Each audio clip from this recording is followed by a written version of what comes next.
제6부 23 시칠리아에서 유배생활 5개월 만에 마이클 코를레오네는 마침내 아버지의 성격과 자신의 운명에 대해 이해하게 되었다.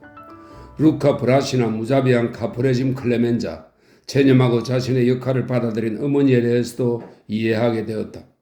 시칠리아에 있는 동안 그는 만약 그들이 자기 운명을 받아들이지 않았다면 어떻게 되었을까 생각해 보았다. 아버지가 입버릇처럼 사람에게는 저마다 가야 할 길이 있다라고 말한 이유에 대해서도 알 것 같았다. 시칠리아 사람들이 합법적인 정부의 권위를 경멸하고 침묵의 법칙인 오메르타를 어기는 사람을 정오하는 이유도 수긍이 갔다. 마이클은 낡은 옷에 끝이 뾰족한 모자를 쓰고 팔레르모 항구에 내려 시칠리아 섬의 내륙에 있는 마피아 핵심 지역으로 숨어들었다. 그 지역의 마피아 두목은 과거에 그의 아버지에게 크나큰 은혜를 입은 사람이었다. 그곳의 지명은 오래전 미국으로 이주한 돈 코를레오네의 이름을 따서 코를레오네 마을이라고 불렀다. 그러나 돈 코를레오네의 친척은 그곳에 아무도 살지 않았다. 집안의 친척 여자들은 나이가 들어 모두 세상을 떠난 뒤이었다. 남자들은 보복을 당해서 죽거나 미국, 브라질, 또 일부는 이탈리아 본토로 이주했다. 나중에야 한 사실이지만 이 작고 헐벗은 마을은 전 세계에서 살인율이 가장 높았다. 마이클은 마피아 두목의 숙부를 방문한 손님으로 가장하여 이곳 생활을 시작했다. 70대인 숙부는 그 마을 의사이기도 했다. 돈 토마시노라 부르는 마피아 두목은 50대 후반의 나이로 시칠리아의 최고 명문가의 가벨로또, 가벨로또는 지주의 재산 감독관입니다. 최고 명문가의 가벨로또 노릇을 했다. 그들은 부잣집의 농토에 무단으로 농사를 짓거나 집을 짓고 살다가 그 토지 경작권을 요구하거나 토지를 어떤 식으로든 잠시 가려 드는 것을 막아주는 역할을 했다. 즉 가벨로또는 가난한 사람들이나 합법적 비합법적인 요구에 의해 부잣집의 부동산이 침해받는 것을 막아주는 마피아였다. 언젠가 가난한 농부들이 미개간지를 살 수 있는 법적인 권리를 행사하려고 하자 가벨로또는 폭력과 살인으로 그들을 좌절시켰다. 그들의 역할은 그렇게 단순했다. 돈 토마시노는 그 지역의 물 배급권을 장악하고 있었기 때문에 그 지역에 새로운 댐을 건설하려는 로마 정부의 계획에 반기를 들었다. 이런 댐들이 생기면 싼값으로 물이 공급되기 때문에 그가 힘들어 구축해온 급수 사업이 망할 게 뻔했기 때문이다. 그러나 돈 토마시노는 구식의 마피아 두목이어서 마약 거래나 매춘과 같은 사업에는 손을 대지 않았다. 팔레르모 같은 대도시에서 생겨난 새로운 마피아 지도자들이나 미국에서 추방당해 이탈리아로 돌아온 아나무인의 새로운 갱들과도 그래서 사이가 좋았다. 마피아 두목은 지극히 당당할 뿐만 아니라 동료들에게 경외심을 불러일으키는 말 그대로 배심 좋은 사람이었다. 그의 보호하에 있는 마이클은 전혀 두려울 게 없었지만 도망자라는 신분을 언제까지나 비밀로 해야 했다. 그래서 그는 돈 토마시노의 숙부인 의사 타자의 성벽 안에 갇혀 지낼 수밖에 없었다. 타자는 시칠리아 사람치고는 큰 편이라고 할 수 있는 180cm가 넘는 키에 혈색 좋은 백발의 노인이었다. 그는 70대라는 나이가 무색하게 매주 팔레르모의 젊은 장녀들을 찾았다. 여자는 나이가 어릴수록 좋다고 생각하는 사람이었다. 그의 또 다른 악취미는 책 읽기였다. 그는 무슨 책이든 닥치는 대로 읽었고 자신이 읽은 내용을 무식한 동네 영감들이나 환자인 농부들, 하인들에게 들려주길 좋아했기 때문에 동네에서는 어리석은 사람으로 통했다. 도대체 그런 책이 그들에게 무슨 의미가 있단 말인가? 타자와 돈 토마시노 그리고 마이클은 저녁이 되면 여기저기 대리석 조각품이 널려있는 넓은 장소에서 담소를 나누었다. 이 섬에서는 대리석 조각들이 검고 굵은 포도알처럼 정원에서 저절로 자라나는 것처럼 느껴졌다. 타자는 수세기에 걸친 마피아의 무용담에 관해 이야기하기를 좋아했으며 마이클 코르레오네는 그 이야기에 푹 빠져들었다. 돈 토마시노 역시 이따금 향긋한 공기와 독하지 않고 풍미 거역한 포도주 그리고 우아하고 한적한 정원의 분위기에 취해 자신의 경험담을 들려주곤 했다. 의사가 들려주는 것은 전설이었지만 토마시노의 이야기는 현실이었다. 마이클은 이 고풍스런 정원에서 자기 아버지의 뿌리에 대해 알게 되었다. 마피아란 말은 원래 피난처라는 의미였다. 그 후에는 수백 년 동안 조국과 백성을 짓밟은 통치자에 대항해서 싸웠던 비밀 결사를 가리키는 명칭이 되었다. 시칠리아 사람들은 역사상 유례 없이 무참한 약탈을 당했다. 종교재판소나 부자나 가난뱅이를 가리지 않고 핍박했다. 지주계급과 가톨릭 교회의 사제는 목동과 농부들에게 절대적인 권력을 행사했다. 그때 경찰은 그들 권력의 도구였고 그들과 동일시대였기 때문에 시칠리아 사람에게 경찰이라고 부르는 것은 최대의 모욕이었다. 이 절대적인 권력의 만행으로 고통을 겪었던 백성들은 보복이 두려워서 분노나 증오를 드러내지 않는 법을 배웠다. 그럴 경우 즉각 보복할 거라는 경고를 받았기 때문에 그에 대한 비방조차 하지 않았다. 어느덧 사회가 자신들의 적이라는 것을 깨닫게 된 사람들은 억울한 일을 당하면 지하 저항단체인 마피아를 찾아갔다. 한편 마피아는 진목의 규율인 오메르타를 통해 자신들의 권력 기반을 굳혔다. 시칠리아의 시골 마을에서는 이방인이 인근 마을로 가는 길을 물어도 대답해주지 않을 정도였다. 마피아 단원들에게 가장 큰 죄악은 자기를 총으로 쏘았거나 어떤 손해를 입힌 사람의 이름을 경찰에 알려주는 것이었다. 시칠리아 사람들에게 오메르타는 어느덧 종교가 되었다. 남편이 살해를 당했어도 아내는 그 살인자의 이름을 경찰에 말하지 않았으며 심지어 자식을 살해하고 딸을 욕보인 사람의 이름조차 발설하지 않았다. 정부의 권력기관으로부터 정의가 나오지 않았기 때문에 사람들은 언제나 로빈 후드인 마피아를 찾아갔다. 그러면 마피아는 그런 역할을 어느 정도 수행했다. 사람들은 긴급한 일이 생겼을 때도 자기 지역의 마피아 두목을 찾아갔다. 그는 사회사업가이자 음식 바구니와 일자리를 준비해둔 보호자였으며 그 지역의 우두머리였다. 그러나 타자에게서 들은 것과 달리 마이클이 수개월에 걸쳐 스스로 깨닫게 된 바에 의하면 시칠리아의 마피아는 부자들의 불법적인 수호자이며 심지어는 합법적인 정치 조직의 보조 경찰 노릇까지 한다는 사실이었다.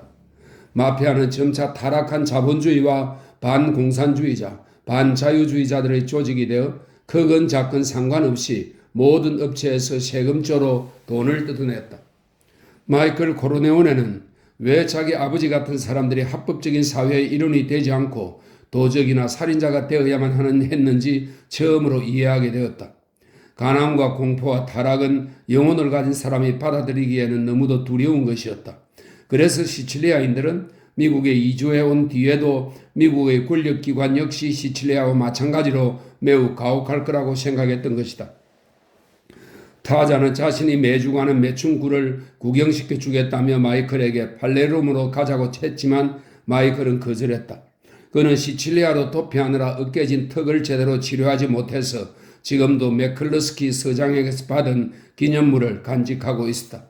그때 부러진 뼈가 잘못 붙는 바람에 옆에서 보면 얼굴선이 일그러져서 흉악한 인상을 주었다. 마이클은 자기 얼굴을 보며 체념을 했지만 그것은 생각보다 더 큰 좌절감을 안겨주었다. 가끔 통증이 왔지만 그런 것은 아무 문제도 아니었다. 타자에게서 통증을 먹게 하는 알약을 얻어먹으면 되었다. 타자는 얼굴을 치료해 주겠다고 했지만 마이클은 거절했다. 그는 진작에 타자가 시칠리아에서 가장 엉터리 의사일 거라고 생각했다. 타자는 무엇든 닥치는 대로 읽었지만 의학서적만은 읽지 않았다. 그 자신의 의학서적에는 도통 무슨 말이 써있는 건지 모르겠다고 인정하기도 했다. 하기는 의사시험도 시칠리아에서 가장 영향력 있는 마피아 두목 덕택에 간신히 통과한 그였다. 그 두목은 팔레르모까지 가서 타자의 담당 교수를 협박해 시험 점수를 잘 나오게 해달라고 협박했다. 그 일은 시칠리아의 사회 곳곳에서 마피아가 얼마나 암적인 존재인지 보여주는 단적인 사례였다. 능력이나 재주, 성실성 같은 것은 아무 소용도 없었다. 마피아 대부는 직업까지도 선물로 주었다. 마이클은 모처럼 여러 가지 일들을 곰곰이 생각하는 시간을 가졌다. 낮이면 돈 토마시노가 관리하는 농장의 목동 둘을 데리고 시골로 산책을 나갔다. 시칠리아 섬의 목동들은 순전히 많은 돈을 벌기 위해 마피아 조직에 들어가는 경우가 많았다. 마이클은 아버지의 조직에 대해서도 생각해 보았다. 만일 아버지의 조직도 계속해서 번성한다면 이 스메스와 같이 나라 곳곳을 파괴하는 암적인 존재가 될 것이다. 시칠리아 섬은 빵을 구하러 또는 정치적, 경제적 자유를 누린 죄로 죽음을 당할까봐 지구상 곳곳으로 떠나버린 사람들 때문에 이미 유령의 섬이 되고 말았다. 오랜 산책길에서 마이클의 눈에 비친 시칠리아 섬은 놀라울 정도로 장엄하고 아름다웠다. 그는 마을을 관통해 어두컴컴하고 긴 동굴을 만들어낸 오렌지 과수원을 걸었었다. 그 마을에는 기원전에 조각되어 무수한 세월 동안 물을 내 뿜어온 독리가 있는 거대한 뱀의 아가리처럼 생긴 바위 샘이 있었다. 고대 로마의 시골집처럼 커다란 대리석 기둥으로 된 현관과 아치형의 둥근 천장이 있는 집들은 폐허가 되거나 길 잃은 양들의 우리로 전락하고 말았다. 수평선 너머 헐벗은 언덕들은 표백한 뼈들을 높이 쌓아놓은 것처럼 눈부셨다. 곳곳에 있는 정원과 언덕, 반짝이는 들판은 마치 빛나는 에메랄드 목걸이처럼 황량한 전경을 아름답게 장식했다. 마이클은 이따금 코를레오네 마을까지 갔다 오곤 했다.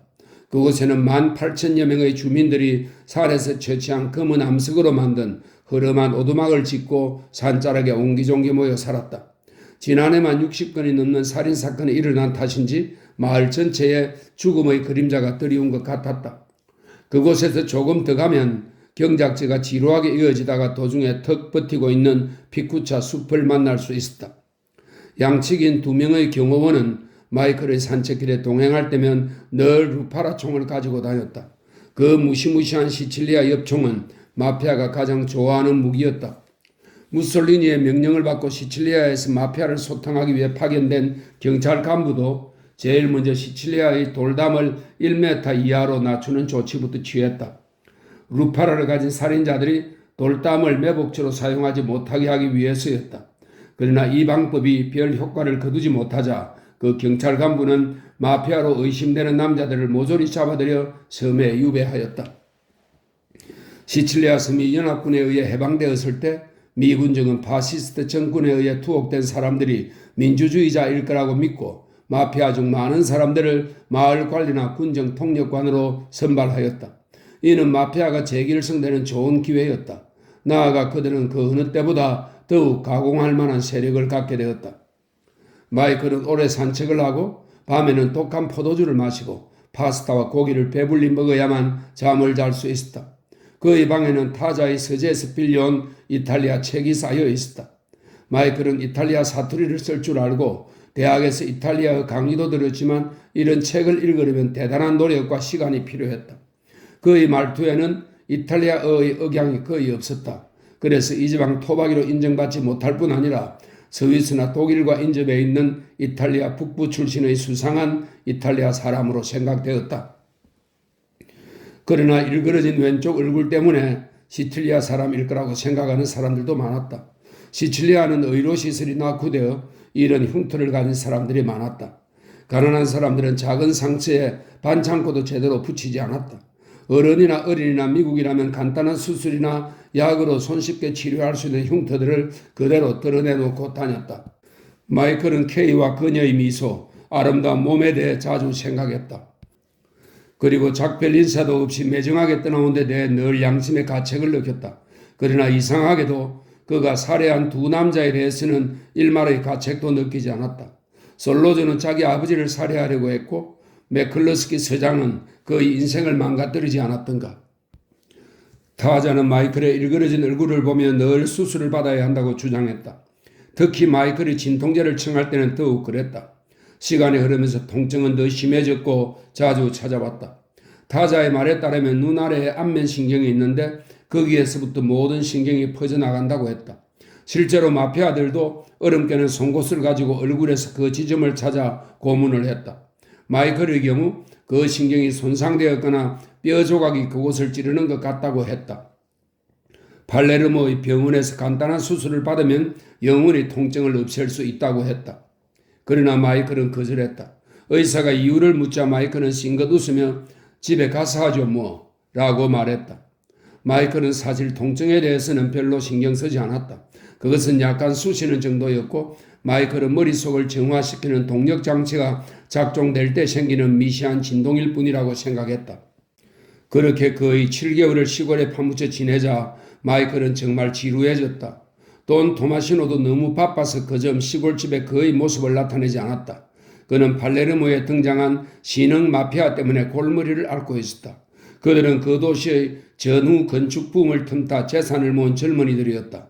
그들은 불을 이용해 경멸조로 코스염 피트 대제라고 부르는 늙은 마피아 지도자들의 영토를 잠식해 들어가고 있었다. 돈 토마시노는 자신의 영역을 수호하느라 바빴다. 대화 상대를 잃은 마이클은 타자 의사의 되풀이 되는 이야기를 듣는 것으로 만족해야 했다. 어느 날 아침 마이클은 코를레온의 마을 넘어 산으로 소풍을 가기로 했다. 당연하게 2명의 경호원도 동행했다. 이것은 코를레온의 패밀리의 적들로부터 자신을 보호하려는 것만은 아니었다. 이 지역 토박이가 아니면 누구나 혼자 돌아다니는 게 위험하기 때문이었다. 아니 토박이라도 위험하기 마찬가지였다. 이 지역에는 산적이나 서로 적개심을 갖고 있는 마피아 잔당들이 많아서 누구라도 위험에 휘말릴 수 있었다. 또 자칫하면 파글리아이오 도둑으로 오해받을 위험도 있었다. 파글리아이오란 지프로 엮어 만든 오두막으로 농기구를 넣어두거나 농부들의 휴식처로 이용했는데 집이 먼 농부들이 집으로 돌아갈 때 농기구를 가져가야 하는 수고를 들어주는 곳이기도 했다. 시칠리아에서는 농부들이 자신이 경작하는 농토에 살지 않았다. 위험하기도 하거니와 경작지가 너무 귀했기 때문이다. 그래서 멀리 있는 마을에 살면서 해가 뜨면 들판으로 일하러 나갔다. 그런데 파글리아요에 보관해둔 농기구를 약탈당하는 일이 종종 일어났다. 농부가 농기구를 잃어버리면 그날부터 입에 풀칠할 일이 막막하게 되는 것이다. 법이란 것이 별 소용이 없는 시칠리아에서 마피아는 보호 명목으로 농부에게 돈을 뜯어내고 그들만의 전형적인 방식으로 이런 문제를 해결했다. 이를테면 파글리아요 도둑을 사로잡거나 습격하는 것이다. 이런 방법은 고통을 당한 순진한 사람들에게는 어쩔 수 없는 선택이었다. 만일 마이클이 방금 약탈당한 파글리아요 근처를 어슬렁거리다가 잡히면 누군가 그를 보증해주지 않는 이상 범인으로 몰릴 가능성이 컸다. 햇빛이 좋은 어느 일요일 아침 그는 2명의 충직한 목동을 데리고 들판 너머로 소풍을 나섰다. 그중 한 명은 우둔해 보일 정도로 단순하고 죽은 자처럼 말이 없었고 인디언처럼 무표정했다. 그는 중년의 뚱보가 되기 전의 전형적인 시칠리아 사람답게 작지만 강단 있는 체격을 갖고 있었다. 그의 이름은 칼로라고 했다. 또 한 명의 목동은 더 명랑하고 젊었으며 세상 구경을 한편에 속했다. 전쟁 중에 이탈리아 해군의 수병 생활을 했으니 주로 바다를 구경했지만 말이다. 어쨌든 그는 배가 침몰해서 영국군의 포로가 되기 전에 스스로 몸에 문신을 새길 기회가 있었다. 그는 나중에 이 문신으로 마을에서 유명인사가 되었다. 시칠리아 사람들 중에는 몸에 문신한 사람을 찾아볼 수도 없고 그걸 좋아하는 사람도 없었다. 목동 파브리지오가 문신을 한 가장 큰 이유는 태어날 때부터 있던 배의 붉은 반점을 가리기 위해서였다. 물론 마피아 상점의 진마차들을 보면 양옆을 아름답고 원시적인 채색화로 장식했다. 서로 껴안고 있는 벌거벗은 남녀를 칼로 찌르는 남편의 모습이 시칠리아 사람들의 도덕관에 맞는다고 해도 파브리지오는 고향에 돌아온 후 털투성이 가슴의 문신을 드러내놓고 자랑하지 않았다. 파브리지오는 마이클과 농담을 나누거나 미국에 대해 물어보기를 좋아했다. 마이클이 그들에게 자신의 진짜 국적을 완벽하게 감추기는 어려웠다. 그러나 그들은 마이클이 은신 중이라는 사실 외에는 그가 누구인지 정확히 알지 못했고 감히 알려고 들 수도 없었다. 파브리지오는 가끔 마이클에게 우유가 채 굳지도 않은 신선한 치즈를 갖다 주기도 했다. 세 사람은 당나귀가 끄는 화려한 진마차 옆을 지나 흙먼지 나는 시골길을 걸어갔다. 들판은 온통 분홍빛 페랭이 꽃으로 뒤덮여 있고 오렌지 과수원과 아몬드 그리고 올리브 나무가 숲을 이루고 있었다. 모두 한창 물이 오르고 무성한 시절을 맞고 있었다. 그 모습을 본 마이클은 절로 감탄사가 나왔다. 가난하다는 전설만 듣고 헐벗고 황량한 광경만 상상했던 시칠리아 섬이 실은 만발한 레몬꽃 향기가 대지를 뒤덮은 풍요의 땅이었다. 마이클은 아름다운 광경에 도취되어 사람들이 어떻게 이런 곳을 버리고 떠날 수 있을까 의아스러웠다. 그러나 한편으로 에덴의 정원처럼 보이는 이 땅을 탈출한 것으로 미루어 보아 사람들이 얼마나 가혹한 핍박을 당했는지 짐작할 수 있었다. 그는 마자라의 해안가 마을까지 걸어갔다가 저녁에 버스를 타고 코를레온의 마을로 돌아오기로 계획을 세웠다. 그러면 피곤해서 쉽게 잠들 수 있을 것 같았다. 두 경호원은 여행 중 아무 때나 먹을 수 있도록 빵과 치즈를 가득 채운 배낭을 메고 있었다. 또 사냥을 떠나는 사람들처럼 루파라 총도 어깨에 맸다. 너무도 아름다운 아침이었다. 어린 시절 밖에 나가 공놀이를 하던 여름 아침과 같은 느낌이 들었다. 그땐 하루하루가 새로운 그림을 그릴 수 있는 깨끗한 백지 같았다. 지금도 그런 기분이 들었다. 시칠리아는 화려한 꽃들이 양탄자처럼 대지를 뒤덮고 레몬 향기는 얼굴 상처 때문에 꽉 막힌 코로도 맡을 수 있을 만큼 강렬했다.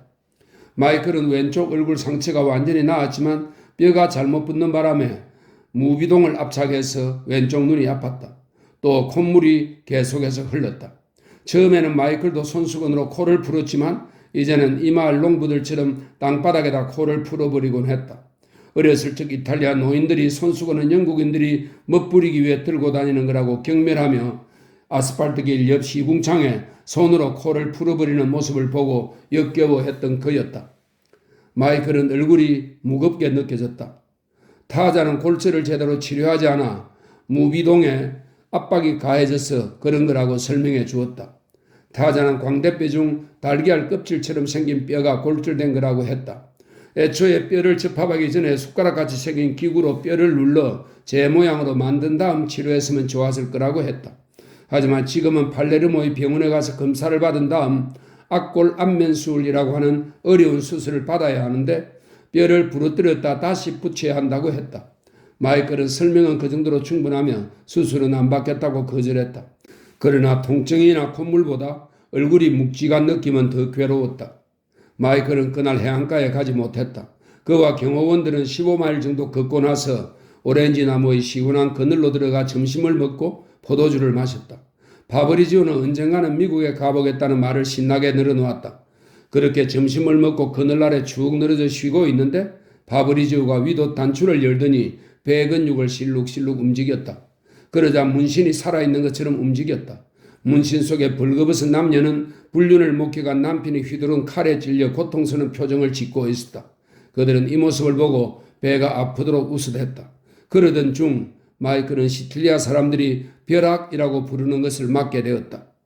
오렌지 숲 너머에는 한 남자가 영지인 녹색 리본 모양의 정원이 있었다. 오렌지 숲에서 밑으로 나 있는 길을 내려가다 보면 폼페이 유적에서 파다 옮겨놓은 듯한 로마식 별장이 있었다. 거대한 대리석 주랑과 세로로 홈이 파인 그리스식 원기둥 장식이 있는 조그만 성인데 그 기둥 사이로 한 무리의 마을 처녀들이 검정색 옷을 입은 뚱뚱한 두 여인의 호의를 받으며 몰려 나왔다.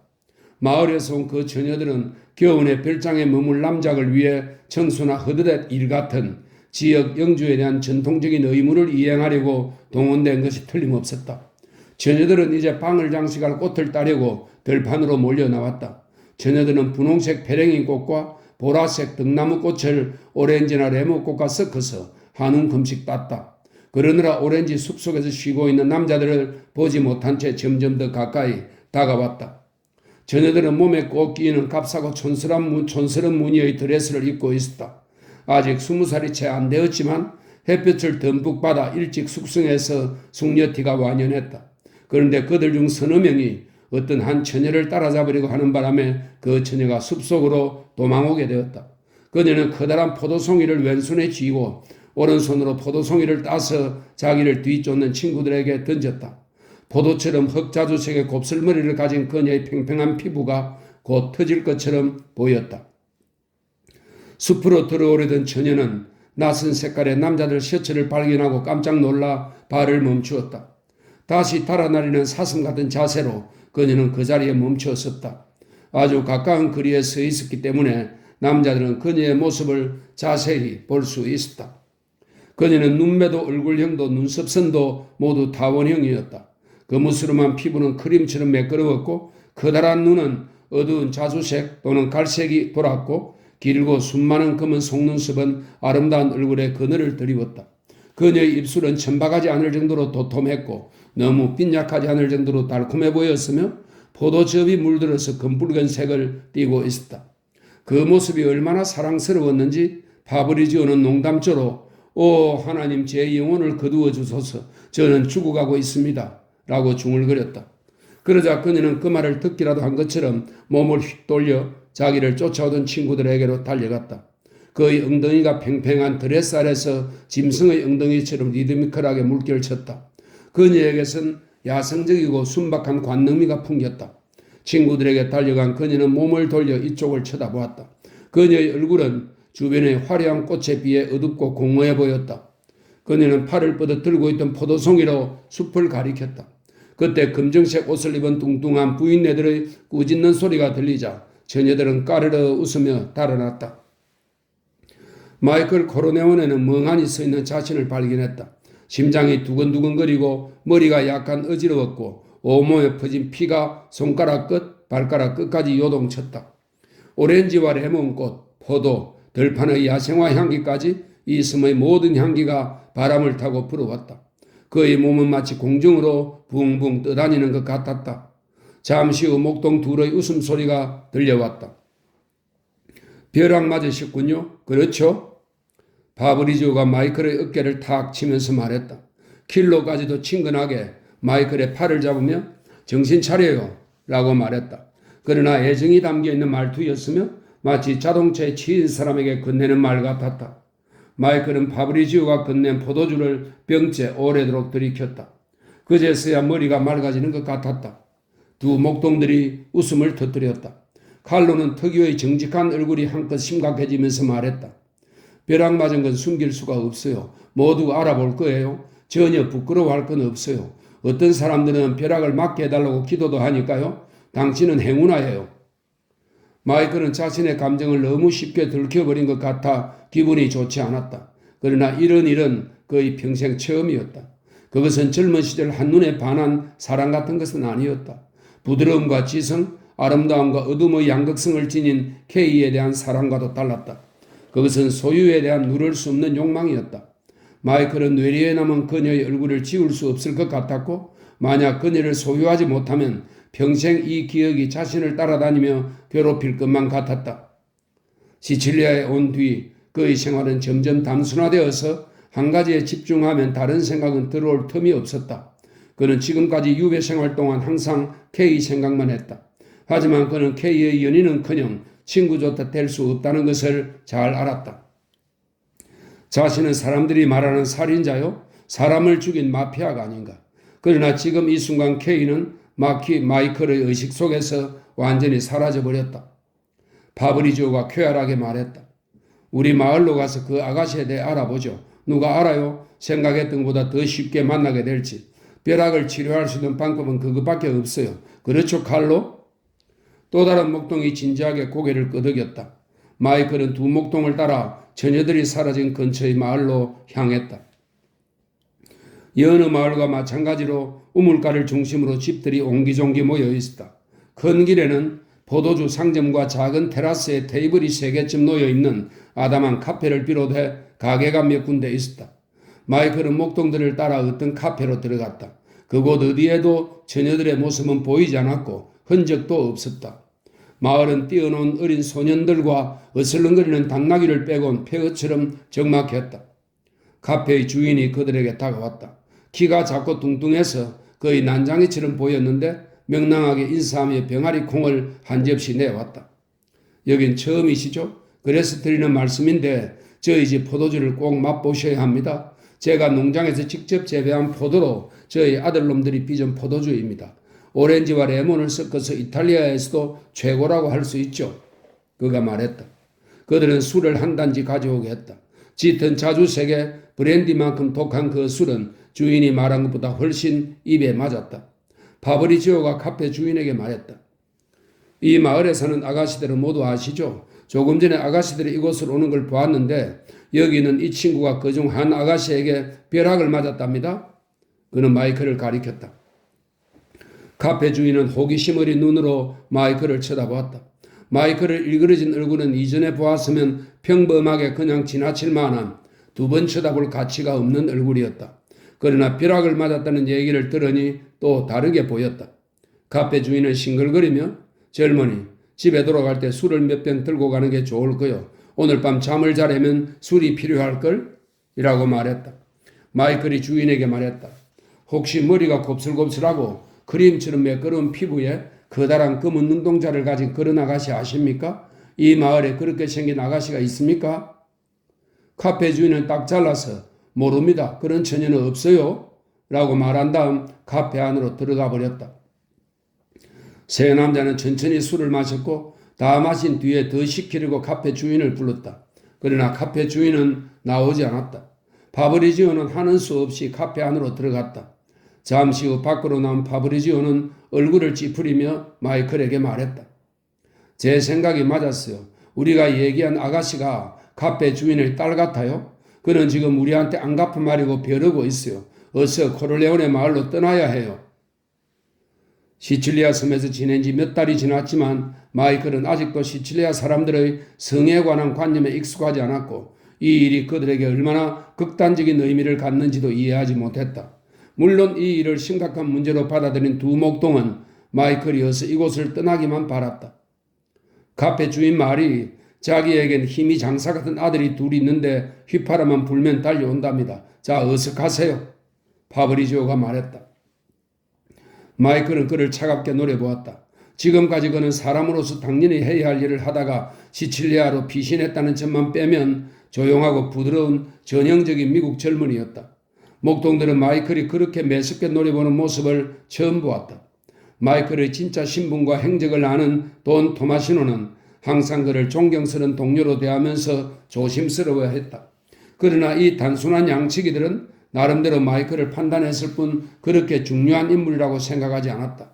그러나 마이클의 차가운 시선과 굳어진 하얀 얼굴 그리고 얼음에서 김이 나듯 분노가 솟아나는 표정을 보자 그들의 얼굴에선 웃음기가 사라지고 친근하고 거리낌 없던 표정도 일순 가셔버렸다. 그들이 적절한 존경을 표하자 마이클이 말했다. 가서 그 사람을 이리 데려오시오. 그들은 주저하지 않고 루파라 총을 어깨에 맨 다음 어두컴컴하고 서늘한 카페 안으로 들어갔다. 잠시 후 그들은 카페 주인을 양쪽에서 호위하고 나왔다. 뚱뚱한 주인은 놀란 것 같지는 않았지만 아직 화가 풀리지 않은 표정에 조심스러워하는 눈치였다. 마이클은 의자에 등을 기대고 잠시 동안 카페 주인을 뚫어지게 쳐다보았다. 잠시 후 그가 조용한 목소리로 말했다. 따님에 대한 얘기를 듣고 기분이 나쁘셨을 줄로 압니다. 사과드립니다. 전 이 지방에 처음 왔기 때문에 풍습을 잘 모릅니다. 하지만 이 점만은 말씀드리고 싶습니다. 전 전혀 당신이나 따님을 모욕하려는 뜻은 없었습니다. 경호원인 목동들은 이 말에 감명을 받았다. 마이클의 목소리는 예전에 자기들을 대하던 때와 전혀 다르게 들렸다. 비록 사과하는 말이었지만 위엄과 권위가 깃들어 있었다. 카페 주인은 어깨를 으쓱하면서도 그를 여느 농부들처럼 상대해서는 안 된다는 사실을 깨닫고 조심스러워하기 시작했다. 당신은 대체 누구고 내 딸한테 바라는 게 뭡니까? 마이클은 주저없이 대답했다. 난 미국인이고 내 나라에서 경찰관 문제가 있어 시칠리아에 숨어 지내고 있습니다. 내 이름은 마이클입니다. 아마 경찰에 내 이름을 대면 포상금을 두둑하게 받을 수 있을 겁니다. 다만 따님은 남편을 얻는 대신 아버지를 잃게 되겠죠? 어쨌든 따님을 만나고 싶습니다. 물론 허락해 주신다면 가족들이 보는 앞에서 만나겠습니다. 모든 예의와 존경심을 갖추고 말입니다. 난 명예를 아는 사람이기 때문에 따님에게 무리한 짓을 하는 일은 없을 겁니다. 따님과 만나 대화를 나누고 싶습니다. 그러다 서로 마음에 들면 결혼도 할 수 있겠죠. 만약 그렇지 않다면 다시는 나타나지 않겠습니다. 따님이 날 매정한 사람이라고 생각할지도 모르지만 어쩔 수 없는 것 아닙니까? 하지만 적당한 때가 되면 장인되는 분께 저에 대해 아셔야 할 것을 모두 말씀드리겠습니다.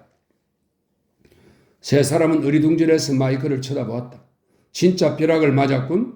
파브리조가 놀란 얼굴로 중얼거렸다. 카페 주인은 조금 전처럼 자신만만하거나 경멸하는 듯한 표정은 짓지 않았다. 노여움도 사라진 것 같았다. 마침내 그가 물었다. 당신 친구들의 친구요? 시칠리아의 보통 사람들은 마피아라는 말을 입 밖에 낼 수 없기 때문에 마이클이 마피아의 단원인지 물을 때는 카페 주인처럼 말할 수밖에 없었다. 누군가에게 마피아의 단원인지 완곡하게 물어보는 일반적인 방법이었다. 아닙니다. 난 이 지역엔 처음입니다. 마이클이 말했다. 카페 주인은 마이클의 상처난 얼굴과 시칠리아에선 보기 드문 긴 다리를 다시 한번 쳐다보았다. 그는 루파라를 어깨에 맨 두 목동이 카페에 들어와서 자기 두목이 그에게 할 얘기가 있다고 당당하게 말했던 것을 떠올렸다. 그 개새끼를 테라스에서 내쫓아야겠다라고 카페 주인이 시건덕거리며 말하자 목동 하나가 내 말 잘 들으시오. 빨리 나가서 당신이 직접 말하는 게 신상에 좋을 거요. 라고 말했다. 카페 주인은 어떠한 힘에 이끌려 밖으로 나왔다. 그리고 이제는 그 어떠한 힘에 이끌려 이 이방인에게 예의를 갖추는 것이 좋을 것 같은 생각이 들었다. 카페 주인은 마지못해 말했다. 일요일 오후에 오시오. 내 이름은 비텔리라고 하오. 집은 마을 위 언덕 너머에 있어. 하지만 이 카페로 오시면 내가 데리고 가겠소. 파브리지오는 뭐라고 말하려 하다가 마이클의 시선을 받고 그대로 입을 꽉 다물어 버렸다. 비텔리는 이 모습을 놓치지 않았다. 그는 마이클이 자리에 쓰려나 악수를 청하자 주저하지 않고 웃으며 손을 내밀었다. 급할 것 없다. 나중에라도 몇 가지 질문을 해본 다음 정답이 틀리게 나오면 두 아들에게 총을 한 잔씩 쥐어주고 저놈을 맡겨버리면 된다. 카페 주인은 이렇게 생각했다. 그 역시도 친구의 친구들과 전혀 접촉이 없는 게 아니었다. 하지만 이번 경우는 대단한 행운이 굴러 들어온 것 같은 예감이 들었다. 시칠리아 사람들은 예감을 믿었다. 딸의 아름다움으로 그녀 자신의 행운은 물론 가족의 안전까지 보장받게 된다면 금상첨화가 아닌가. 몇몇 청년들이 벌써 딸에게 주근대기 시작했는데 얼굴에 흉터가 있는 이 외국인 청년이라면 그들을 쫓아버릴 수 있을 것이다. 비텔리는 자신의 호감을 표현하기 위해 가장 좋은 병에 가장 차가운 포도주를 담아 외국인의 손에 들려주었다. 그러자 목동 중에 한 명이 돈을 지불하려고 했다. 이 모습으로 보아 마이클이 동행한 목동들의 두목이라는 사실이 더욱 분명했다. 마이클은 더 이상 여행에 흥미가 없었다. 착오를 발견한 그들은 자동차와 운전수를 빌려 코를레온의 마을까지 돌아왔다. 타자는 이미 저녁 식사 전에 목동들에게서 오늘 일어난 일에 대해 들은 것 같았다. 우리 젊은 친구가 오늘 벼락을 맞았다네. 그날 타자는 돈 토마시노에게 이렇게 말했다. 돈 토마시노는 별로 놀라는 것 같지 않았다. 그는 퉁명스럽게 발레르모에 있는 젊은 녀석들이나 벼락을 맞으면 좋겠어요. 그래야 내가 발 뻗고 편히 자지 원이라고 말했다. 발레르모에서 갑작스럽게 부상하여 자신을 비롯한 구제국의 두목들에게 도전장을 내민 새로운 스타일의 마피아 두목들을 두고 하는 말이었다. 마이클이 토마시노에게 말했다. 두 양치기에게 일요일에는 나 혼자 갈 거라고 전해주시오. 아가씨네 집에 저녁 초대받아 가는데 그들을 밖에 세워둘 수는 없지요. 돈 토마시노가 고개를 저었다. 난 자네를 보호할 책임이 있네. 그런 부탁은 하지 말게. 또 한 가지 자네가 결혼 얘기까지 꺼냈다고 들었는데 자네 아버지에게 사람을 보내 알려드리지도 않고 나로서는 허락할 수 없네. 마이클은 대단히 조심스러워졌다. 그리고 어쨌든 돈 토마시노는 존경할 만한 사람이라고 생각했다. 돈 토마시노, 아시다시피 아버지는 당신 말에 노라고 하는 사람의 말은 듣지 않는 분입니다. 게다가 예스라고 대답하기 전에는 대꾸도 하지 않으시죠. 전 아버지 말씀을 거역한 적이 얼마나 많은지 모릅니다. 경호원을 데리고 가는 문제는 제가 양보하죠. 괜히 문제를 이렇게 곤란하게 해드리고 싶지는 않으니까요. 하지만 제가 결혼하고 싶으면 하겠습니다. 아버지에게는 제 인생에 간섭하지 말라고 말씀드렸는데 당신이 그런 말씀을 드리는 건 아버지에 대한 모욕이 아니겠습니까? 마피아 두목은 한숨을 내쉬었다. 그건 그렇고 정말 결혼할 건가? 자네가 벼락 맞았다는 거 알고 있네. 좋은 집안에서 자란 얌전한 처녀야. 만약 자네가 그들을 모욕하면 아버지라는 사람이 자네를 죽이려고 할 걸세. 피를 보고 말걸? 더군다나 내가 그 집안을 잘 아는데 그런 일이 일어나서는 안 되네. 마이클이 말했다. 그 아가씨가 나를 보고 싫어할지도 모릅니다. 나이가 너무 어려서 날 늙었다고 생각할지도 모르고요. 돈 토마시노와 타자가 그 말을 듣고 웃었다. 선물 살 돈이 필요합니다. 그리고 자동차도 필요할 것 같습니다. 돈 토마시노가 고개를 끄덕였다. 파브리지오가 모든 걸 준비해 줄 걸세. 영리한 놈이야. 해군에서 기술도 좀 배웠고 아침에 돈을 좀 주겠네. 그리고 자네 아버지께 이 사실을 말씀드리겠네. 그건 내 의무이기도 하니. 마이클이 타자에게 말했다. 이놈의 콧물 좀 줄줄 흘러나오지 않게 하는 약 갖고 계십니까? 아가씨 앞에서 줄곧 콧물을 닦고 있을 수는 없잖아요. 아가씨를 만나러 가기 전에 약을 발라주겠네. 코가 좀 무감각해지겠지만 걱정 말게. 잠깐 동안이니 키스하는 데는 별 지장이 없을 거야. 의사가 농담을 하자 돈 토마시노는 껄껄 웃었다. 일요일이 되기 전에 마이클은 고물이긴 하지만 그런 대로 굴러가는 알파 로메오라는 자동차를 구했다. 그는 또 버스를 타고 발레르모까지 가서 아가씨와 그 가족에게 줄 선물도 샀다. 그 아가씨의 이름이 아폴로니아라는 것도 알게 되었다. 마이클은 매일 밤 그녀의 아름다운 얼굴과 이름을 떠올렸다. 꽤 많은 양의 포도주를 마시지 않으면 잠을 잘 수가 없어서 늙은 한이에게 침대 곁에 차가운 포도주를 준비해 놓게 했다. 그리고 매일 밤 그 술병을 비웠다. 드디어 일요일, 교회 종소리가 시칠리아 섬에 울려 퍼지자 마이클은 알파 로메오를 타고 마을로 가서 카페 바깥에 차를 주차시켰다. 뒷자리에는 칼로와 파브리지오가 루파라 총을 메고 앉아 있었다. 마이클은 그들에게 카페에서 기다리라고 했다.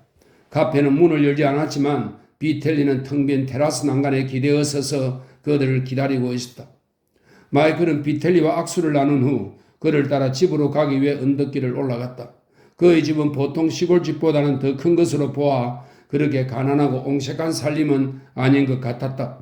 집 안에 들어가니 유리곽 속에 들어있는 성모상이 눈에 들어왔다.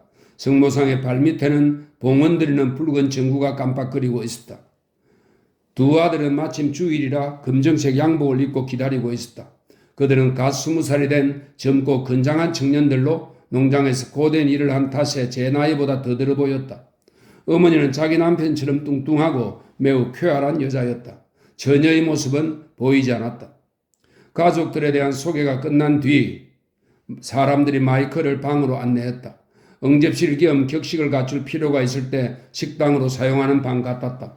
그곳에는 시칠리아의 중산층이 사용할 법한 크지 않은 가구들이 빽빽하게 들어차 있었다. 마이클은 비텔리 씨와 비텔리 부인에게 선물을 내놓았다. 예비 장인을 위해 금으로 된 담배칼, 장모에게는 팔레르모에서 살 수 있는 최고급 옷감 한 필을 선사했다.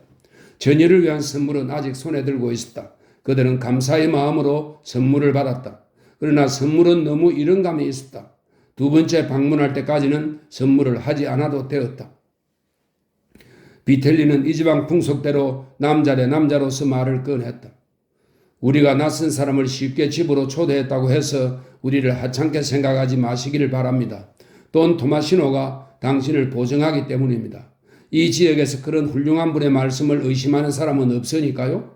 그래서 우리가 당신을 환영하는 겁니다. 하지만 미리 말씀드리는데 대기 내 딸에 대해 진지하게 생각한다면 우린 당신과 당신 가족에 대해 좀 더 알아야 합니다. 당신 부모는 이고장 출신이라고 알고 있습니다만 마이클은 고개를 끄덕이며 공손하게 말했다. 언제든지 물어보시면 대답하겠습니다. 그때 비텔리가 손을 위로 쳐들었다. 아니, 난 꼬치꼬치 캐묻는 걸 좋아하는 사람은 아닙니다. 생각나면 물어보죠. 지금은 돈 토마시노의 친구로서 당신을 환영합니다. 코 속에 약을 발랐는데도 마이클은 방 안에 처녀가 들어왔다는 것을 냄새로 알 수 있었다. 고개를 돌리니 뒷마당으로 통하는 아치형의 문가에 처녀가 서 있었다. 그 냄새는 싱그런 들꽃과 레몬꽃이 어우러진 향기였다. 그녀는 아무 장식도 없는 검은색 곱슬머리에 일요일 교회에 갈 때 입는 것이 분명한 무늬 없는 수수한 검정색 드레스를 입고 있었다. 그녀는 마이클을 헐끗 보며 엷은 미소를 보내더니 새침하게 시선을 내리깔고 어머니 옆자리에 앉았다.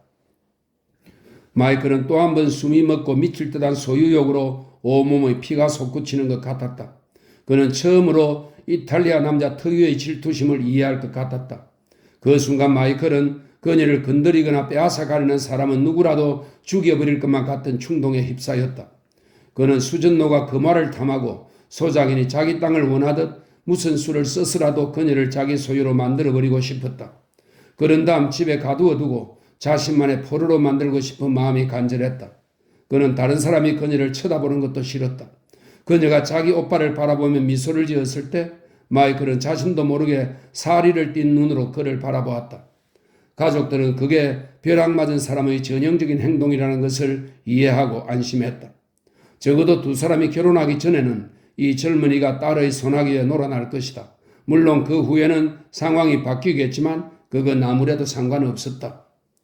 발레르모에서 새 옷을 사입은 마이클은 더 이상 허름한 농부 같아 보이지 않았고 귀티가 흘렀다. 가족들은 그가 한자리 하는 사람이 틀림없다고 생각했다. 그의 일그러진 얼굴도 더 이상 흉측하게 보이지 않았다. 다른 쪽 옆모습은 잘생겼기 때문에 그런 점이 오히려 흥미롭기까지 했다. 어쨌든 시칠리아는 소위 얼굴이 일그러진 사람들이 그런 극단적인 육체적 고통을 겪은 사람들과 경쟁하지 않으면 안 되는 곳이었다. 마이클은 아름다운 달걀형의 처녀 얼굴을 똑바로 쳐다보았다. 그녀의 입술은 붉다 못해 푸른 빛을 띠었다. 그는 감히 그녀의 이름은 부르지도 못하고 지난번에 오렌지나무 숲에서 한번 본 적이 있죠. 그때 달아났잖아요. 놀라지 않았어요? 라고 말했다. 처녀는 눈을 들어 잠깐 그를 보더니 고개를 끄덕였다. 그녀의 사랑스러운 눈길이 닿자 마이클은 고개를 돌렸다. 비텔리 부인이 엄하게 말했다. 아폴로니아, 저 불쌍한 분에게 대답을 해야지. 널 만나려고 멀리서 오셨지 않니? 그러나 그녀의 칠흑처럼 까맣고 긴 속눈썹은 눈 위를 덮은 날개처럼 닫힌 채 열리지 않았다. 마이클은 그녀에게 금색 포장지로 싼 선물을 건넸다. 그녀는 선물을 무릎 위에 올려놓았다. 얘야, 어서 열어봐라. 비텔리 씨가 말했다. 그러나 그녀는 손끝 하나 까딱하지 않았다.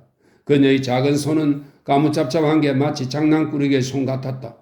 비텔리 부인은 참지 못하고 선물을 빼앗아 고급스러운 포장지가 찢어지지 않도록 조심스럽게 풀었다. 붉은 벨벳 보석 상자가 나오자 그녀는 잠시 머뭇거렸다. 그녀는 한 번도 이런 물건을 가져보지 못해서 어떻게 열어야 하는지 몰랐다. 그러나 여기저기 만져보더니 이내 뚜껑을 열고 선물을 꺼냈다. 선물은 목에 걸 수 있는 두꺼운 금색 줄이었다. 꽤 값어치가 나갈 뿐만 아니라 시칠리아에서는 금을 선물하는 것이 진지한 의사 표시이기 때문에 모두들 놀랐다. 그것은 결혼할 마음이 있다는 의사를 표현한 것이며 청혼한 것이나 다름없었다. 그들은 더 이상 이 외국인의 마음에 대해 의심하지 않았다. 게다가 그가 굉장한 부자라는 점도 의심할 수 없었다. 아폴로니아는 여전히 그 선물에 손끝 하나 대지 않았다. 어머니가 선물을 열어 딸에게 보여주자 그녀는 잠깐 긴 속눈썹을 들고 마이클을 똑바로 쳐다봤다. 사슴 같은 그녀의 갈색 눈동자는 진지했다. 고맙습니다. 그것은 그가 최초로 들어본 처녀의 목소리였다. 젊고 풋풋하고 수줍어하면서도 솜털처럼 부드러운 음성이 마이클의 귓가에 울려 퍼졌다. 마이클은 처녀를 쳐다보지 않고 그녀의 부모하고만 이야기를 나누었다. 쳐다보기만 해도 정신이 혼미해졌기 때문이다. 수수하고 헐렁한 옷을 입었는데도 그녀의 몸에서는 관능미가 흘러넘쳤다. 그녀의 얼굴이 붉어지자 검고 매끄러운 피부도 더욱 검붉어졌다. 마침내 마이클은 자리에서 일어났고 가족들도 따라 일어났다. 그들은 정식으로 작별 인사를 마쳤다.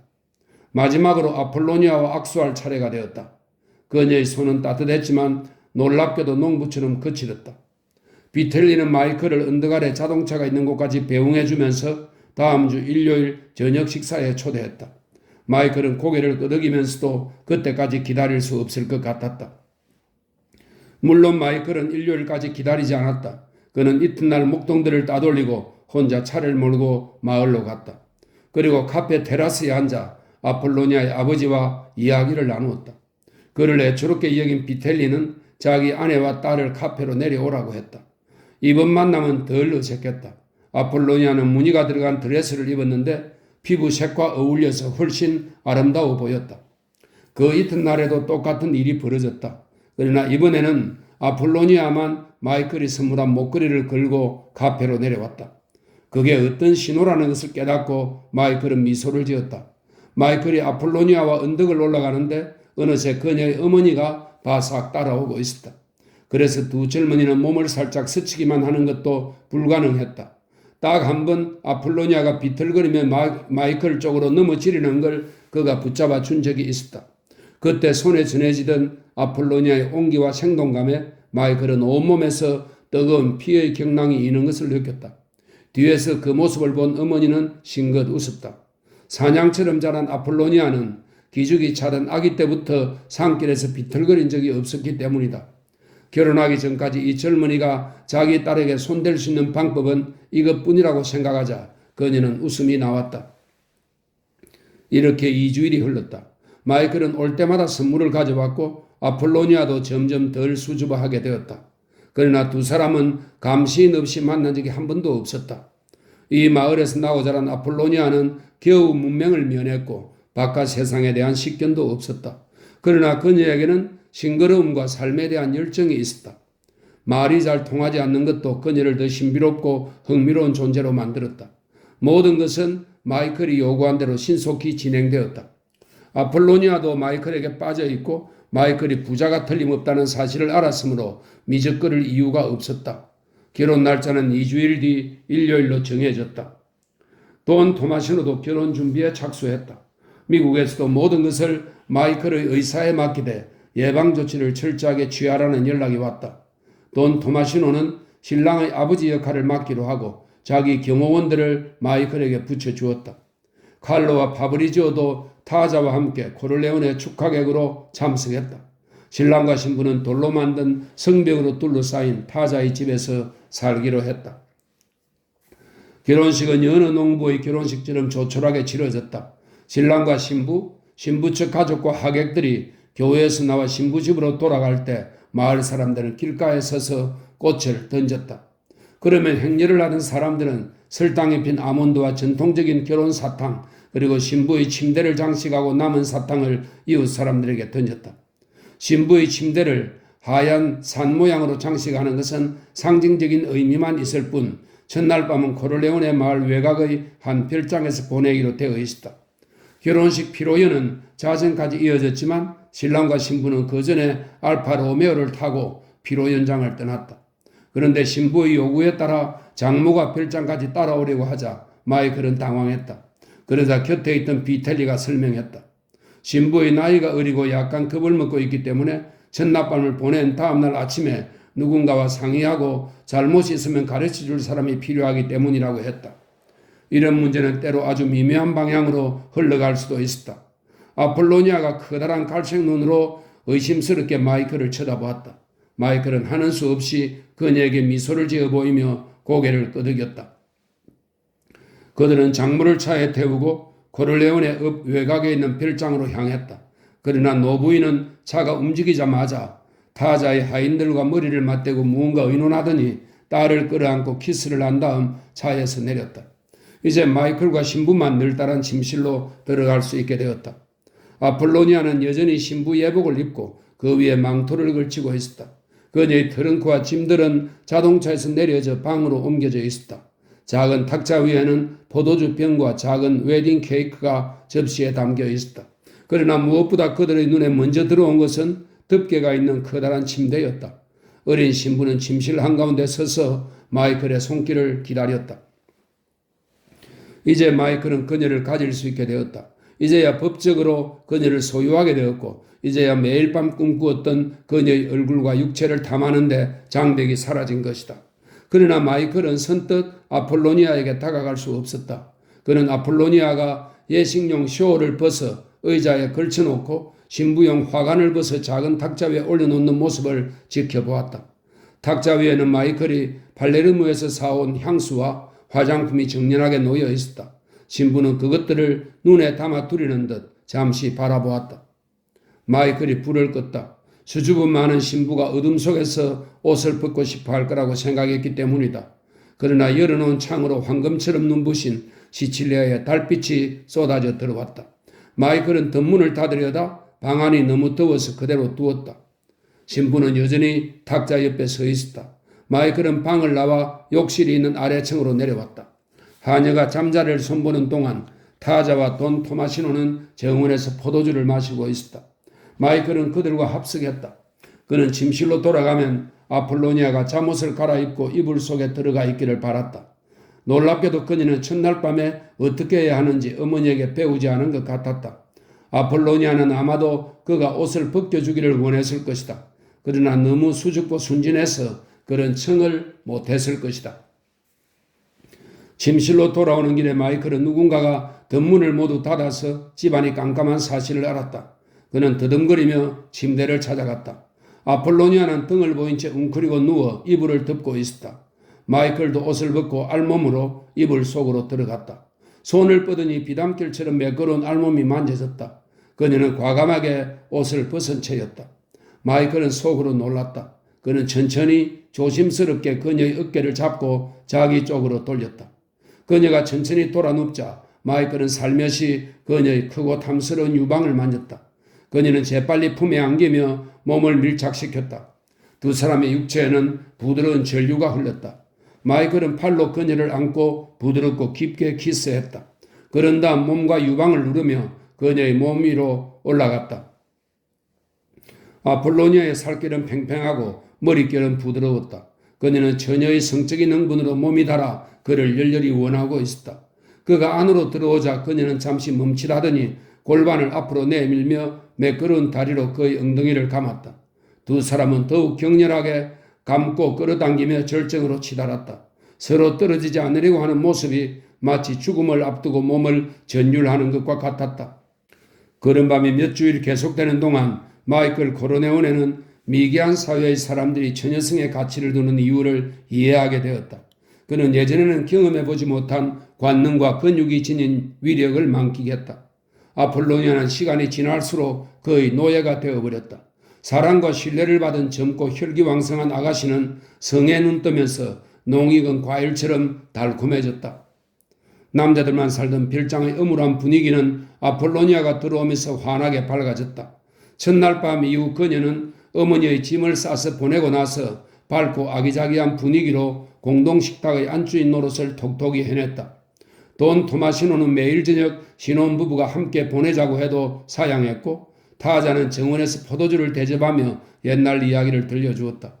정원에는 피처럼 붉은 꽃들에 둘러싸인 조각상들이 절비했다. 그렇게 저녁 시간은 유쾌하게 흘러갔다. 밤이 되면 신혼부부는 오래도록 열정적인 사랑을 나누었다. 조각상 같은 아폴로니아의 몸과 벌꿀 색깔의 피부, 정열로 불타는 커다란 갈색 눈동자를 아무리 탐해도 마이클은 늘 부족했다. 그녀에게서 놀랄 만큼 신선한 향기가 났다. 그녀의 은밀한 곳에서 뿜어져 나오는 달콤한 살냄새는 도저히 욕망을 누를 수 없게 만들었다. 그녀의 순결한 정열은 마이클이 결혼에 대해 가졌던 열망과 비슷했다. 그들은 밤새 사랑을 나누고 지쳐서 새벽에야 잠들었다. 마이클은 이따금 잠이 오지 않아 창문 선반에 벌거벗은 채 앉아 잠든 아폴로니아의 몸을 바라보기도 했다. 휴식을 취하는 그녀의 얼굴은 너무나 사랑스럽고 완벽했다. 언젠가 이탈리아의 성모상을 묘사한 화집을 보았던 예술가들이 최선을 다하여 가장 순결하게 그린 그 모습처럼 완벽한 얼굴이었다. 결혼 첫 주에 그들은 알파 로메오를 타고 가까운 곳으로 여행을 했다. 이 사실을 안 돈 토마시노는 마이클에게 결혼으로 인해 그의 얼굴과 신분이 시칠리아 일부에 알려졌기 때문에 코를레오네 패밀리의 적이 이 은신처까지 마수의 손길을 뻗치고 있을지 모르니 경계해야 한다고 충고했다. 돈 토마시노는 별장의 주변 경계를 강화하고 칼로와 파브리지오 두 목동으로 하여금 성벽 안에서 보초를 서게 했다. 마이클과 그의 아내는 별장 안에서만 생활해야 했다. 마이클은 아폴로니아에게 영어를 가르치거나 담장 안쪽을 따라 자동차 운전을 가르치며 시간을 보냈다. 이 점 돈 토마시노는 여러 가지 일로 바빴다. 타자의 말에 의하면 발레르모 시내의 신흥 마피아들 때문에 아직도 골머리를 앓고 있다고 했다. 어느 날 밤 별장에서 일하는 마을 할머니가 정원으로 신선한 올리브 한 접시를 내오며 마이클에게 말을 걸었다. 마을 사람들이 모두 당신이 뉴욕에 있는 대부 돈 코를레오네의 아들이라고 하던데 맞소?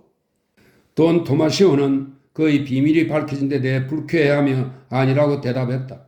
그러나 노파는 사실을 아는 게 아주 중요하다는 표정으로 마이클을 빤히 쳐다보았다. 마이클은 고개를 끄덕였다. 저희 아버지를 아십니까? 노파의 이름은 필로메나라고 했다.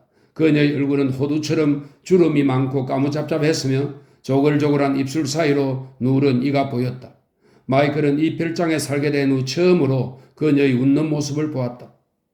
대부께서 제 목숨을 구해주신 적이 있어요. 내 머리도. 그녀는 머리를 앞으로 내미는 신용을 했다. 필로메나가 무언가 더 얘기하고 싶어하는 것 같아서 마이클은 미소로서 복돋아 주었다. 그녀는 염려하는 표정으로 물었다. 루카 브라시가 죽었다는 게 사실인가요? 마이클은 다시 고개를 끄덕이자 놀랍게도 필로메나의 얼굴에 안도감이 퍼졌다. 하느님, 저를 용서해 주소서. 그의 영혼이 지옥에 떨어지게 해 주소서. 노파는 성호를 끄며 이렇게 중얼거렸다. 마이클은 이상하게 오래전부터 브라시에 대해 호기심을 갖고 있었다. 그런데 이 노파가 헤이건과 소니가 들려주지 않으려고 했던 이야기를 알고 있을지 모른다는 생각이 언뜻 스쳤다. 그는 노파에게 포도주 한 잔을 따라주며 의자에 앉으라고 했다. 저희 아버지와 루카 브라시에 대해 얘기해 주세요. 저도 조금은 알고 있지만 어떻게 해서 두 사람이 친구가 되었고 루카 브라시가 아버지에게 그토록 충성을 다한 이유가 무엇인가요? 자, 걱정 마시고 제게 얘기해 주세요. 마이클은 부드럽게 말했다. 필로메나의 주름진 얼굴과 금포도 같은 눈이 돈 토마시노를 응시하자 그는 해도 좋다는 신호를 보냈다. 필로메나는 자신의 이야기를 들려주었다. 30년 전 필로메나는 뉴욕 10번가 이탈리아 이민자촌에서 산파 노릇을 했다. 임신한 여자들이 많아서 그녀의 조산은 날로 번창했다. 그녀는 의사들이 아기를 받다가 곤란을 겪을 때 달려가서 한 수 가르쳐 주기도 했다. 그녀의 남편은 장사가 잘 되는 식료품점을 운영했는데 지금은 세상을 떠나고 없었다. 그는 돈이라곤 한 푼 모을 줄 모르는 노름꾼의 오입쟁이였지만 필로메나는 남편이 불쌍한 사람이라며 천국에 가기를 빌어주었다. 그런데 30년 전 어느 저주스러운 밤이었다. 정직한 사람들은 모두 잠자리에 들었을 시간에 누군가 필로메나의 현관문을 두드렸다. 그녀는 별로 놀라지 않았다.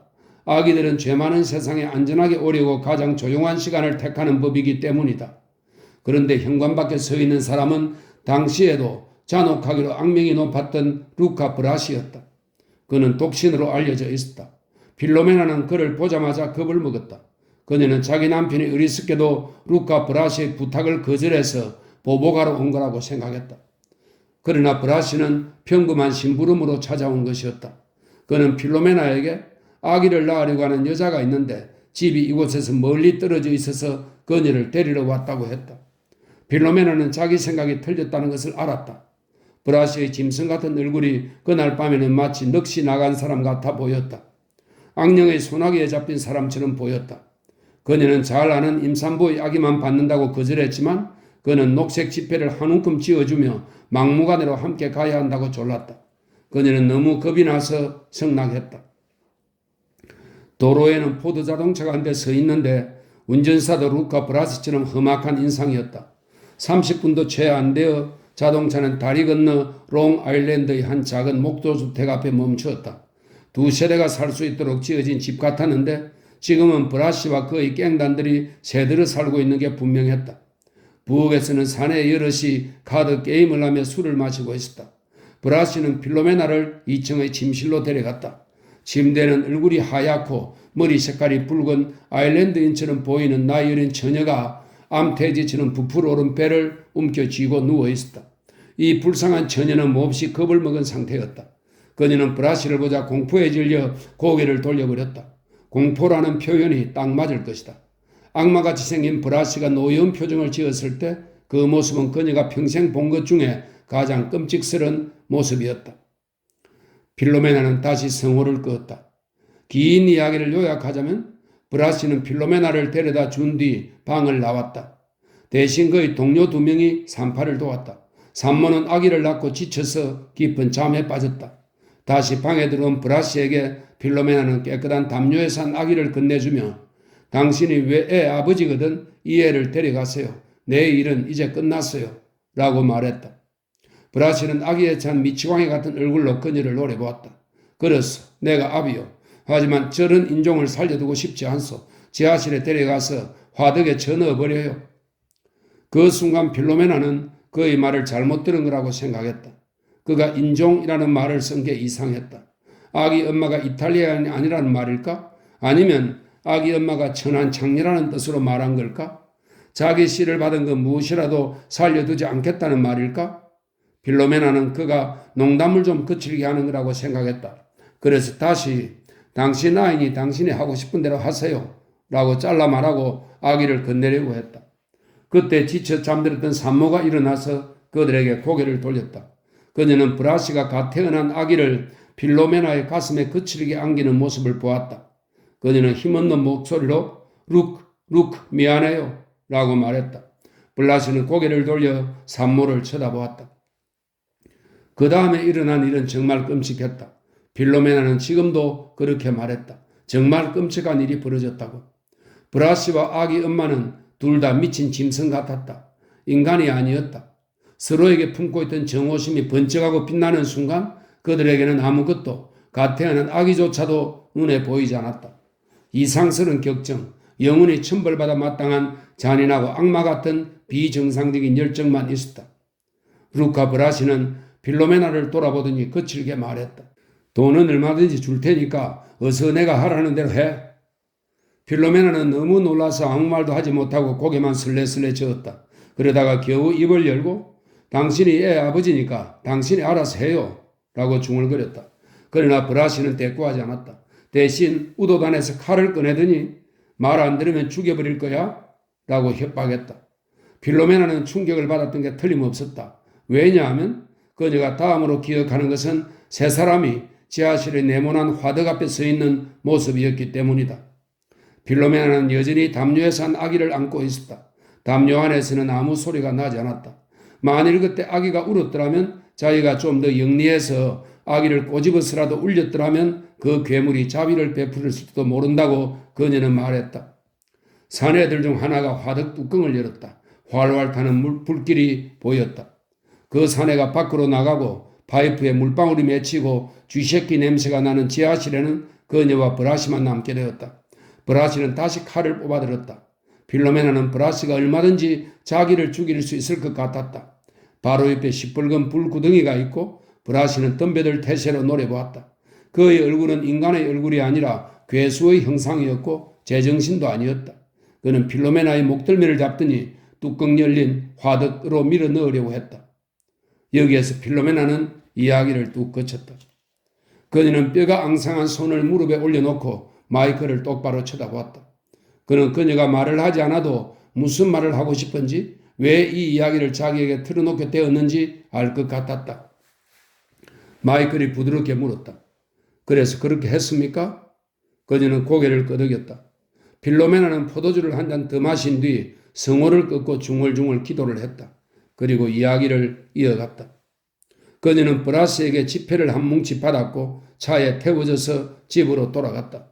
그녀는 만약 그날 밤에 일어난 일을 발설한다면 틀림없이 브라시의 손에 죽게 될 것이라고 생각했다. 그러나 이틀 뒤 브라시는 아기의 엄마인 젊은 아일랜드 처녀를 죽였고 그 일로 경찰에 체포되었다. 그 소식을 들은 필로메나는 급에 질려 대부에게 달려가 그 이야기를 털어놓았다. 대부는 자기가 모든 일을 알아서 처리하겠으니 그녀에게는 영원히 비밀로 하라고 당부했다. 그 당시 브라시는 돈 코르레오네 밑에서 일하고 있지 않았다. 돈 코르레오네가 손을 쓰기도 전에 루카 브라시는 감방에서 유리를 삼키고 자살을 시도했다. 그는 병원으로 실려갔고 회복되었을 즈음 돈 코르레오네는 모든 문제를 수습했다. 경찰은 증거 부족으로 기소를 중지했고 루카 브라시는 석방되었다. 돈 코르레오네는 루카 브라시나 경찰 때문에 두려워할 것 없다고 말했지만 필로메나는 그날 이후 마음의 평화를 잃어버렸다. 신경이 쇠약해져서 산파 일도 더 이상 못하게 되었다. 마침내 그녀는 남편을 설득해 식료품점을 팔고 이탈리아로 돌아왔다. 그녀의 남편은 마음이 선량한 사람이어서 모든 이야기를 듣고 이해해 주었다. 그러나 원래 몸이 허약하고 병치레가 잦아 미국에서 노예처럼 일해서 모아온 온 재산을 모두 탕진해버렸다. 남편이 죽고 난 뒤 필로메나는 하녀 일을 하게 되었다. 필로메나의 이야기는 여기에서 끝났다. 그녀는 포도주를 한 잔 더 마시고 마이클에게 말했다. 당신의 아버님을 위해서도 기도하고 있습니다. 제가 필요할 때마다 돈을 주셨고 브라스에게서 목숨도 구해주셨어요. 그분께 전해주세요. 내가 매일 밤 그분의 영혼을 위해 기도하고 있다고. 그러니 죽음을 두려워할 필요가 없다고요. 그녀가 떠나자 마이클은 돈 토마시노에게 저분의 얘기가 사실인가요? 라고 물었다. 마피아 두목은 고개를 끄덕였다. 마이클은 사람들이 루카에 관한 이야기를 해주지 않으려고 한 이유를 이해할 것 같았다. 다음 날 아침 마이클은 돈 토마시모와 여러 가지 일을 의논하고 싶었지만 그가 긴급한 소식을 듣고 발레름으로 갔다는 것을 알았다. 그날 저녁 돈 토마시노는 집으로 돌아와 마이클을 따로 불렀다. 미국에서 소식이 왔다고 그는 말했다. 산티노 코르레오네가 살해되었다는 슬픈 소식이었다.